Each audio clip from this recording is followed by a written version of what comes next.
When we first told the story of Green Acres Music Hall in 2018, its legend was set, and its shadow had grown long in the years since it closed nearly 2 decades before.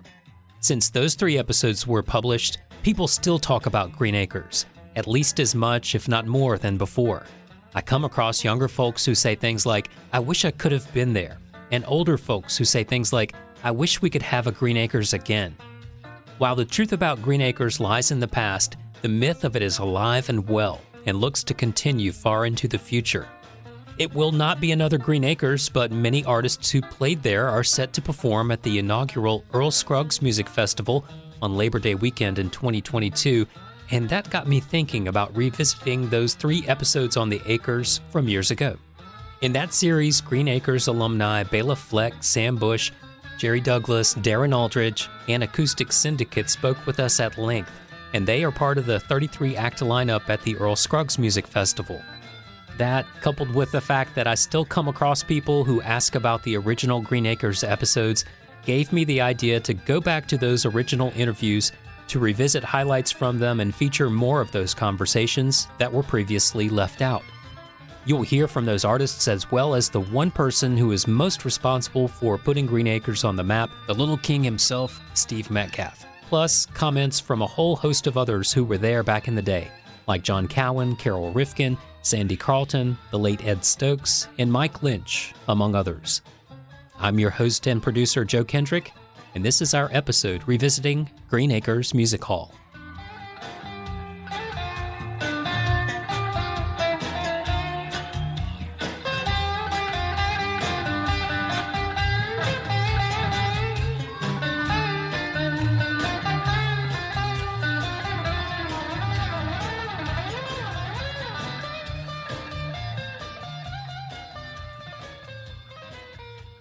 Is there anything that you can compare Green Acres to? I go around and I see a lot of shows and festivals. You can't. It's its own.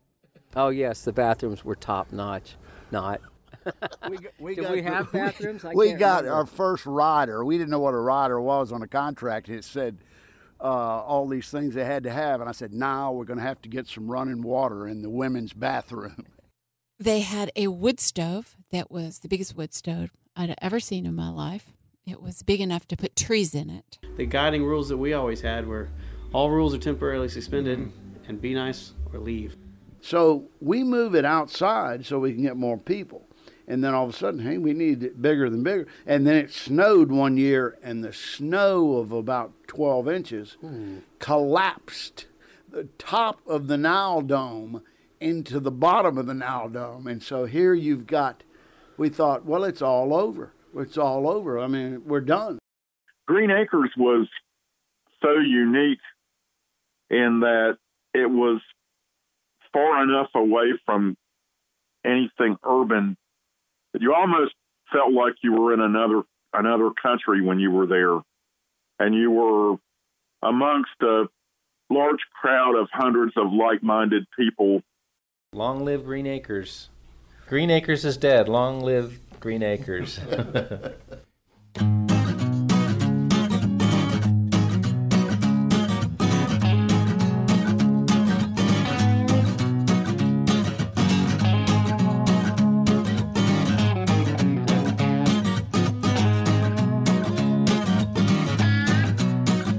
Southern Songs and Stories is part of the podcast lineup of both Public Radio WNCW and Osiris Media. Osiris creates music podcasts and events to help music fans deepen their connection to the music they love with all of their shows at osirispod.com. Osiris works in partnership with Jam Bass, which connects music fans to the music they love and empowers them to go see live music. Capsule versions of Southern Songs and Stories are produced for broadcast on WNCW by me, Corey Askew. More information about this and other podcasts from Grassroots Radio WNCW at wncw.org.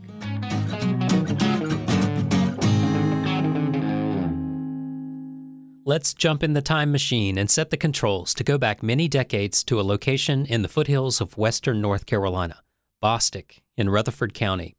It was an unlikely place for this now almost mythical tale to begin, where amateurs from the hill country of North Carolina launched a music venue in a cinder block building that doubled as an auction house with no phone and a bathroom with no sink. Self-taught and DIY all the way, nevertheless, their venue eventually wound up being courted by the likes of Garth Brooks, Alison Krauss, and Merle Haggard, and put on performances by Rodney Crowell, John Hartford, Tony Rice, and Doc Watson, to name a few. The careers of bands like Newgrass Revival and Bela Fleck and the Flecktones, who started our episode with a live version of Sinister Minister from May 18, 1991, got a big boost at Green Acres, where they and many other high-caliber artists lit the spark for countless local musicians early in their musical journeys.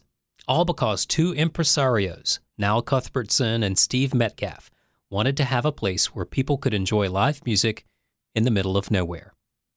The first 3 episodes of our Green Acres series on Southern songs and stories totaled almost 3 hours, pulling from 15 separate interviews totaling over 5 hours, and included 19 songs or portions of songs played live at the venue.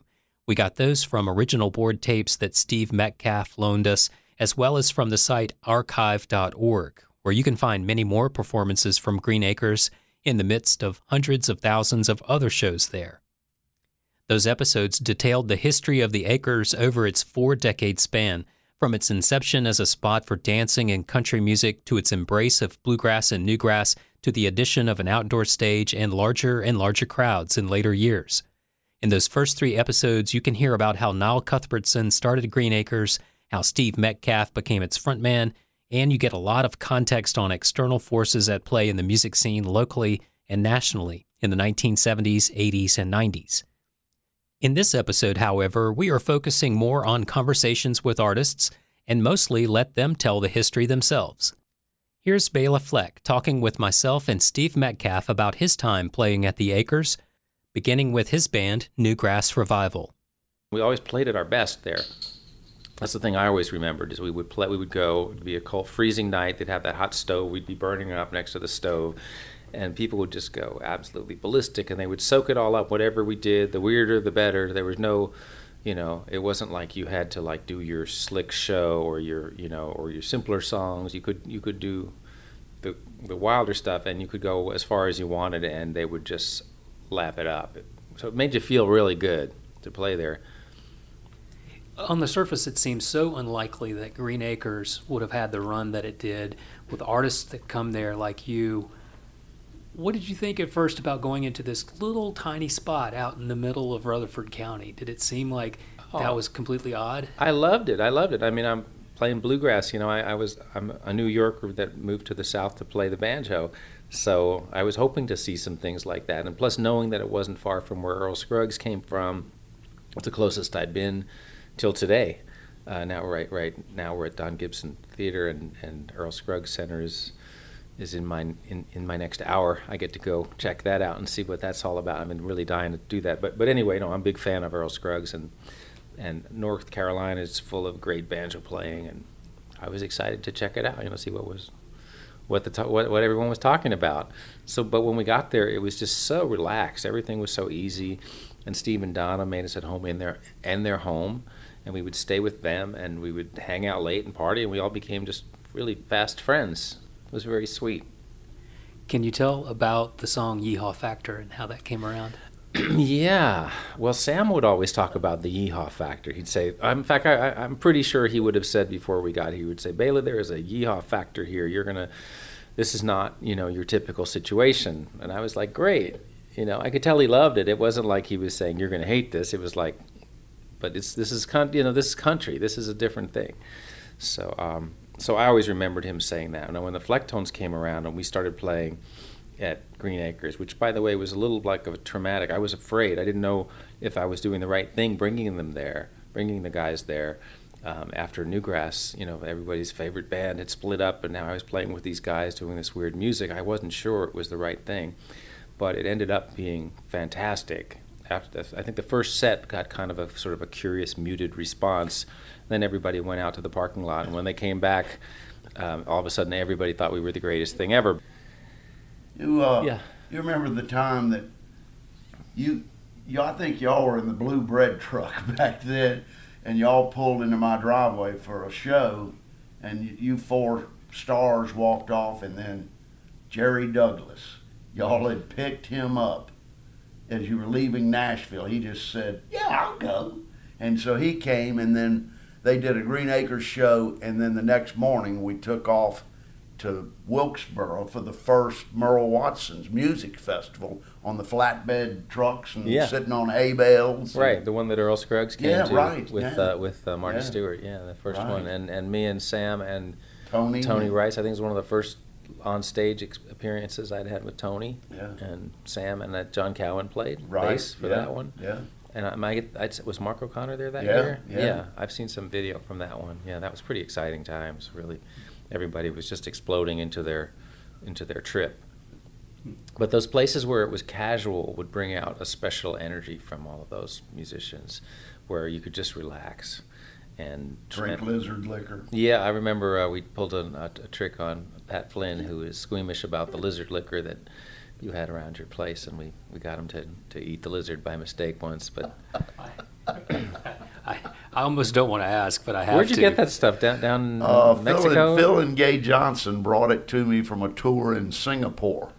Mm. All right, here we go.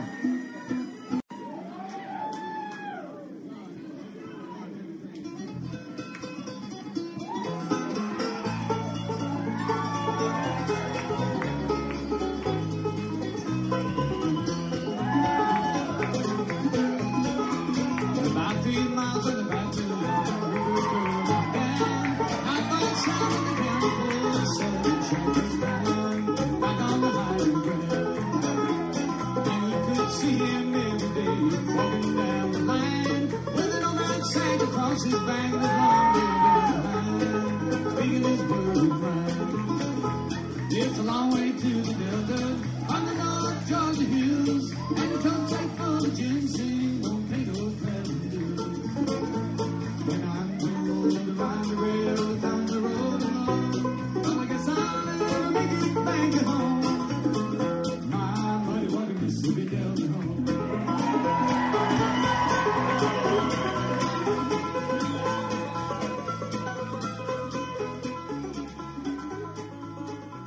In 1972, Newgrass Revival came along and shook up the bluegrass world with its eclectic approach to a form that was defined by Bill Monroe and the Bluegrass Boys a quarter of a century before them. And that was a bit of Ginseng Sullivan, with founding member Sam Bush alongside later Newgrass Revival member Bela Fleck at Green Acres in August of '95. Here's Sam Bush. Well, it was a major great gig for us. But I mean, just positive things happened out of it. I mean, one year for Halloween, we were coming over. We did more than one Halloween show there, and I think John Cowan came as Ralph Emery one year. It was, I was always Samuel de Lobo, the werewolf matador. And anyhow, we had so much fun playing. So one year, we just called Jerry Douglas and said, "Hey man, we're going to run over to Green Acres and play a Halloween show. You want to come with me or come with us?"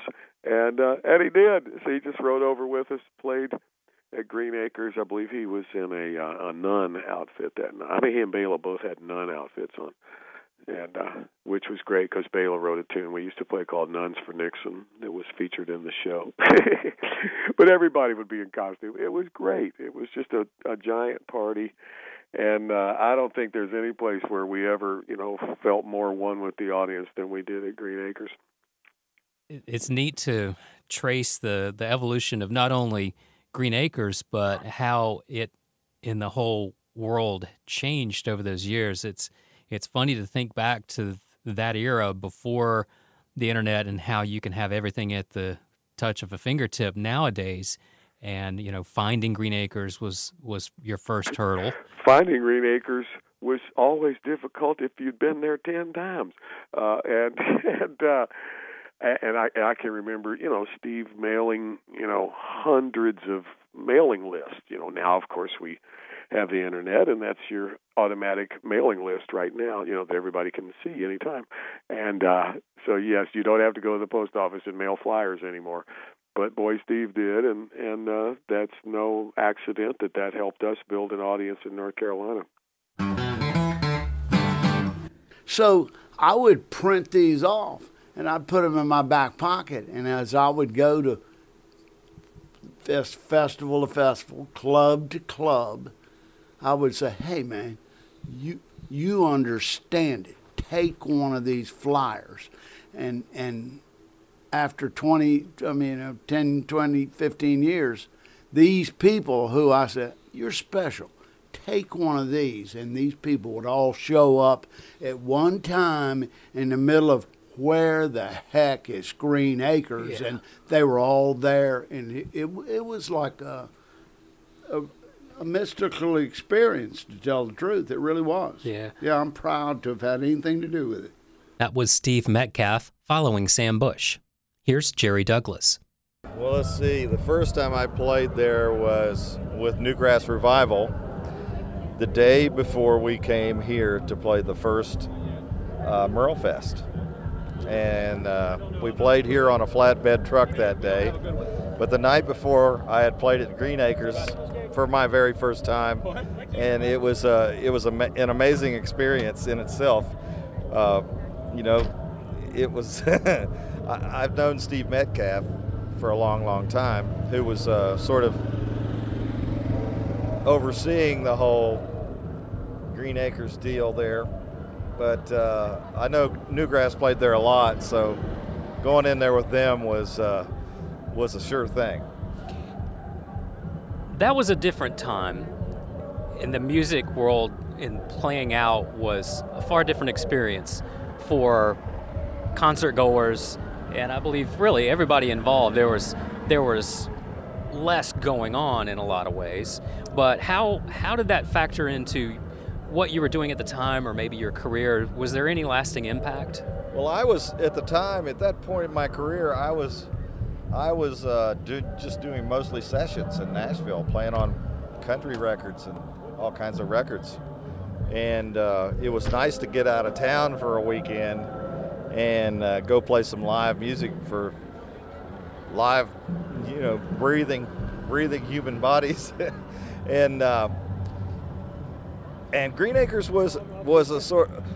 I didn't get it at first. I didn't understand why we went inside and there was no one in there, and then I came outside and the whole parking lot was full, but everybody was sitting in their truck in there. And later on, what I figured out was they were all getting ready for the concert. And when they came in, when they would come out of their cars and go into the building, they were primed for the music. Talked with John and Bela about the freedom that venue allowed. The audience was of a kind of a different stripe. They were accepting of so much, and the locality being out there, it just seemed like there was a lot more that you could stretch. I think there were those people that lived out there that went to Green Acres on a regular basis. They weren't the regular concert goer that you would see at a festival or at an auditorium or someplace like that. They didn't go to see their music in big places. They preferred smaller venues, and where they could let go, and you know, there weren't so many rules. And that fed the band as well. Mm-hmm. I mean, it would give us, we'd give a different performance because the audience was different. And, you know, everybody was a little crazy in there, and it made us crazy. And it just, anything went. You know, we tried things. We were much more experimental in the music because we weren't playing in a auditorium or someplace. You know, we weren't doing the same show we did the night before, and it wasn't Groundhog Day. We didn't have to go around. I mean, I've played arenas, you know, so much of my life where you go and look for your dressing room. That's the first thing you do that day, and that's enough of a chore. And the place, it looks exactly like the place you played the day before. And you know, there's the hockey rink, you know, there's ice under the wood, or a basketball court or something under there. And in the Green Acres was sofas, a wood stove, and you brought your own beer or whatever you were going to drink, and nobody told you what to do. I mean, everybody, they were all very pleasant, great manners, they would be quiet and listen to the music when it was that kind of music. If it was a rowdy kind of music, they were rowdy, and that fed the band. It was a perfect situation. There weren't as many options then for venues. You had to travel, especially there. You had to travel an hour or 2 hours to see much. Yeah. You had to go to Asheville. You had to go to Charlotte or Hickory to see live music. And, unless you knew somebody who was playing on their back porch that night, and that's what those people did, and that's what I come from. So I totally understand that mentality. If there's nothing great going on stage somewhere, you don't want to go, you just don't feel like going out, you get out on the back porch and call a couple of people and make your own music.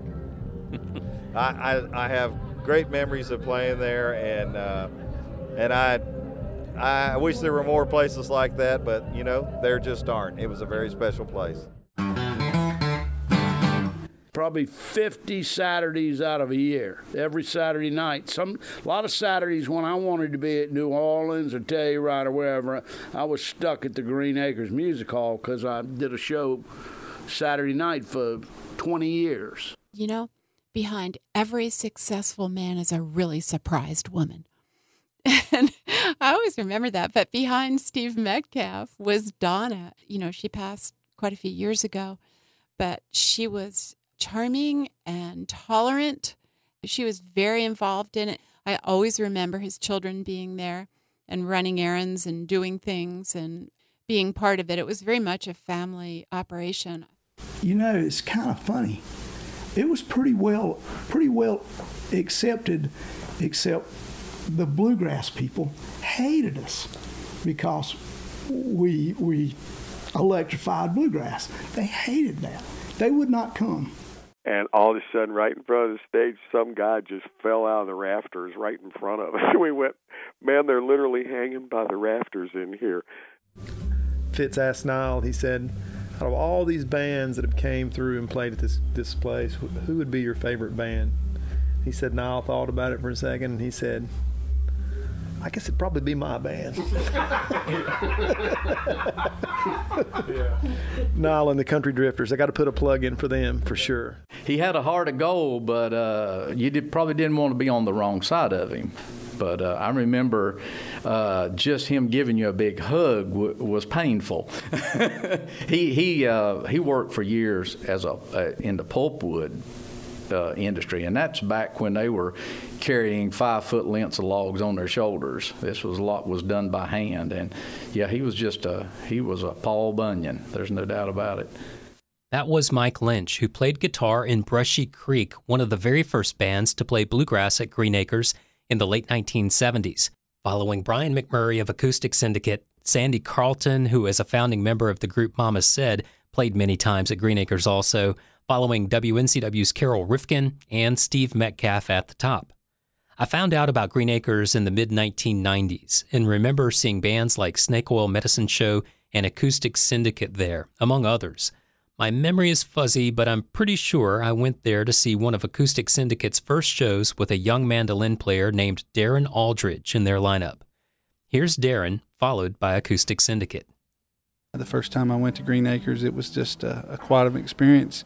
Just the sound was good, the atmosphere was good, a great crowd, and I believe the CD release party for the Syndicate's first CD was the first time I'd played there.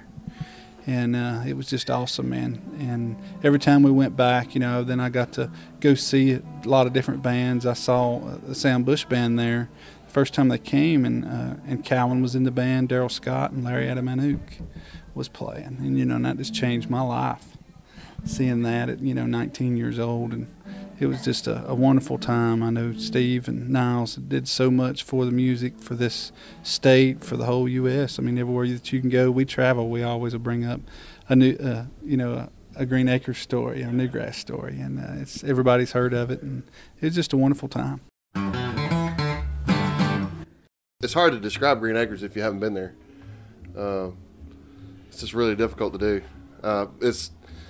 There was mass collision of two worlds going on right there. It was the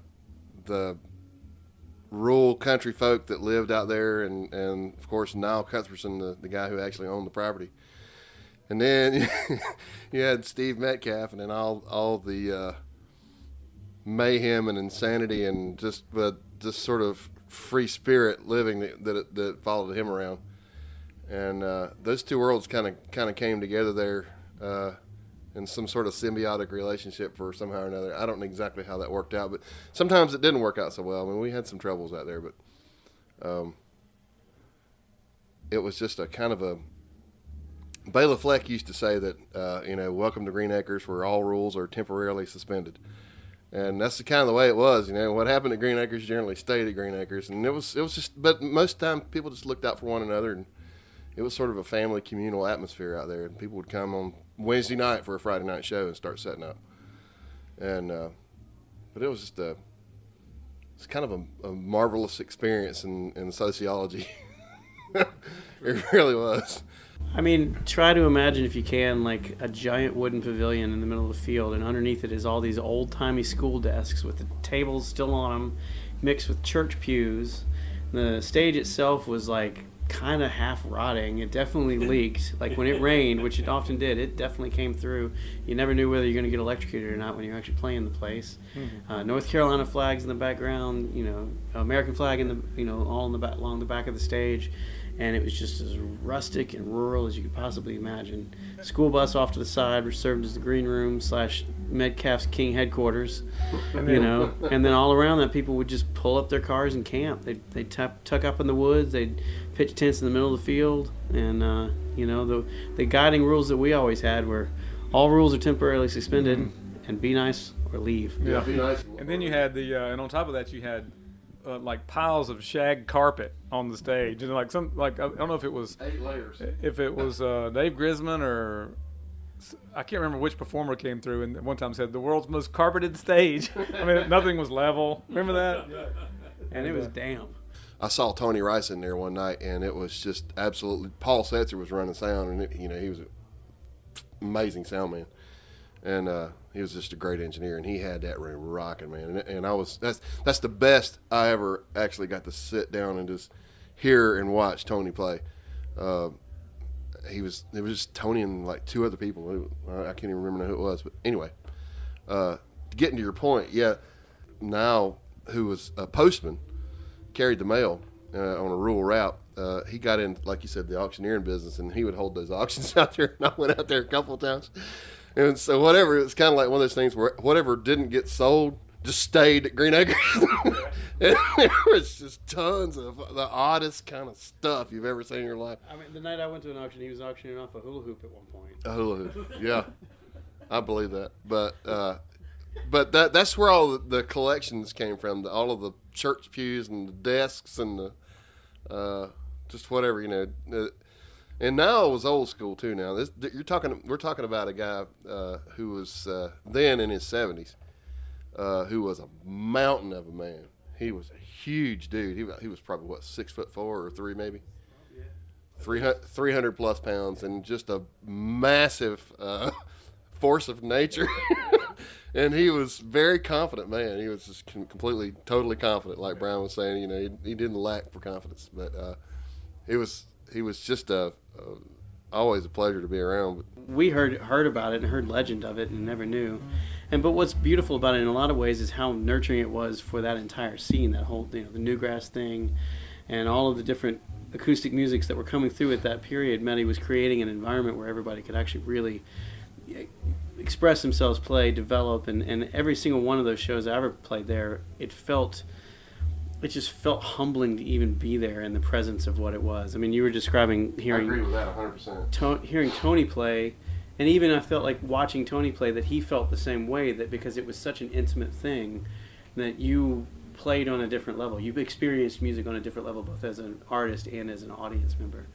And Eddie Adcock, he just play amazing shows out there. It just goes on and on. Goose Creek Symphony. Yeah. Colonel Bruce Hampton and the Fiji Mariners. Bruce Hampton and the Fiji Mariners on the inside. Yeah. On the inside. Yeah. Yeah. Larry Keel. Yeah, Larry. Norman Blake. It was a destination place before the term destination place ever came about in the music business, in my opinion. Once you had a Green Acres under your belt, things were never going to be the same for you, whether you're a musician or a fan or a neighbor of Green Acres. But it was a destination place. There's so many destination places now, but that was the first destination place in my memory of that term being used in this industry. Ladies and gentlemen, welcome to Green Acres.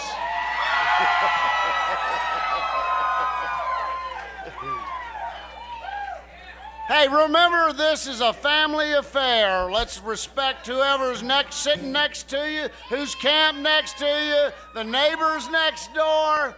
And hey, let me tell you, I'm serious right now. I've said this before, but still, after all these years, my favorite band, Acoustic Syndicate!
A bit of Acoustic Syndicate at Green Acres with The Ride from August 17th, 2002, following a conversation with band members Steve, Brian, and Fitz McMurray, Jay Sanders, and manager Billy Herring.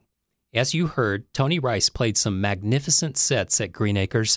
Another legendary alumnus of the Acres who has since passed on is John Hartford. Here's Bela Fleck. I mean, John Hartford used to talk to me about how he'd put together his set list, because, you know, every place wasn't Green Acres, and sometimes he'd be playing at a state fair or in a library somewhere or even in a church. So he said what he'd do is he'd do a song for the audience. He told me, I'll do one for them, and then I'll do one for me. And if they like the one I did for me, I'll do another one for me. And if they don't like the one I did for me, I'll do another one for them. And that's how he would make his set list, because I asked him, man, you're such a consummate entertainer. You know, I always love how you just have a pulse on the audience and how far to push it. And that's just a simple plan that always worked. So a lot of times you're doing the songs for them. That means doing the hit, so for him it would be Gentle on My Mind or Aeroplane or whatever it is people knew that they really wanted to hear. But once in a while he'd get a room where he could do anything he wanted. He could play his crooked fiddle tunes, or crazy tunes he hadn't played in a long time, or just an old country song or whatever he wanted to do. But at Green Acres you could really follow your bliss and go off into the deep end. And you get around to playing stuff people wanted to hear, and you wouldn't mind playing your hits for that audience either, because you could also screw around with them and they would enjoy that too. I was saying earlier, when I got to enjoy Abigail's clog dancing and yodeling and you playing along with her, that board reminded me of how nervous I'd get when John Hartford would come to Green Acres, because I had to go obtain a piece of plywood that was AA on both sides. You don't have that everywhere. And then he would want 2 salt shakers, and I'd put the board down. He'd put a Barkus Berry, is that it? Yeah, pickup. And then he'd start pouring salt on the board, and then he'd start dancing and fiddling and dancing and fiddling. And he played my birthday party there one time and did Old Steve Metcalf Had a Farm. I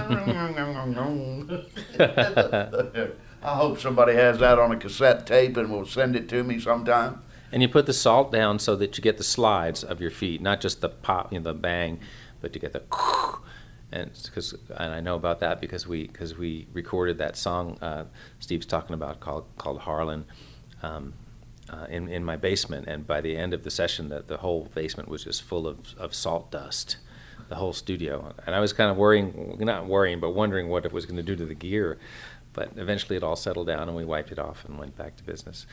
But yeah, because nobody asked for things back then. A bluegrass band or anyone from that world having a rider was unheard of, and the demands.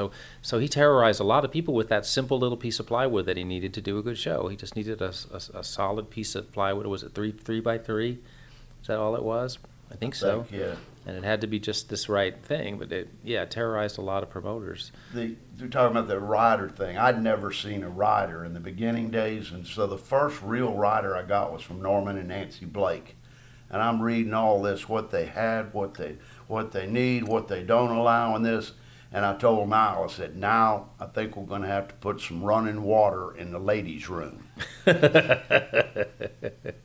That's when Nile built the 4-seater outhouses.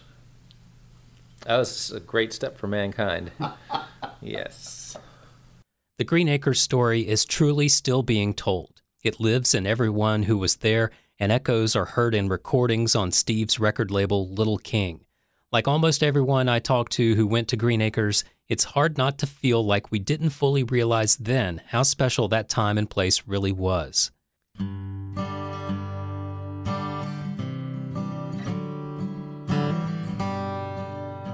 That's our show. Thanks for listening.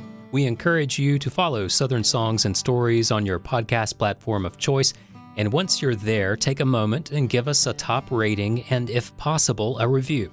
Giving us a top rating is super easy, and ratings and reviews go a long way towards bumping us up in the rankings, which puts this series and the artists we profile in front of more music fans like you. Southern Songs and Stories is a part of the podcast lineup of Osiris Media, with all the Osiris shows available at osirispod.com. You can also hear new episodes of this podcast on Bluegrass Planet Radio at bluegrassplanetradio.com. A big thanks to Steve Metcalf for opening his home and letting me rummage through his extensive photos and cassette tape collection of Green Acres archives, and to all the folks who gave interviews. There are many more artists and people interviewed in the original 3 episodes, which are still available on southernsongsandstories.com, as well as podcast platforms everywhere. Thanks to Corey Askew for producing the radio adaptations of this series heard on Public Radio WNCW, and to our former intern Joshua Ming, who wrote and performed our theme songs. I'm your host and producer Joe Kendrick, and this is Southern Songs and Stories, the music of the South and the artists who make it.